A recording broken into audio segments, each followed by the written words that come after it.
ఈ కామెంట్స్ చూడండి. స్టీల్ కొన్నప్పుడు ఏం చూడాలి సార్? వెయిట్ కరెక్ట్ ఉంటుందా? గ్రేడ్ ఏంటి? ఈ కన్ఫ్యూజన్ చాలా మందికి ఉంటుంది. ఈ 30 సెకండ్స్లో మీ డౌట్స్ అన్నీ క్లారిఫై చేస్తాను.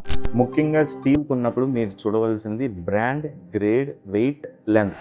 మీరు ఎంచుకున్న బ్రాండ్కి BIS, ISI సర్టిఫికేషన్ ఉందా లేదా? ప్రెజెంట్ మార్కెట్లో 500, 550 గ్రేడ్స్ అవైలబుల్ ఉన్నాయి. సో ఏది అవైలబుల్ ఉంటే అది తీసుకోవచ్చు, పర్వాలేదు.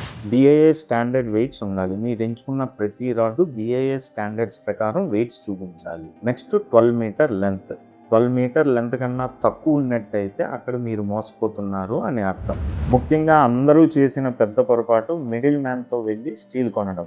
మీ ఇంటికి కావాల్సిన స్టీల్ మీరు డైరెక్ట్గా వెళ్ళి కొనుక్కోండి.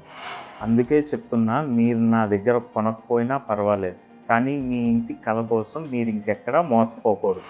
నేను మీ రోహిత్ కేతల శివశంకర్ స్టీల్స్ నుంచి మాట్లాడుతున్నాను. మా దగ్గర pure iron ore based steel availability ఉంటుంది. మీ హౌస్ బలం కోసం రైట్ గైడెన్స్ ఇవ్వడం నా రెస్పాన్సిబిలిటీ.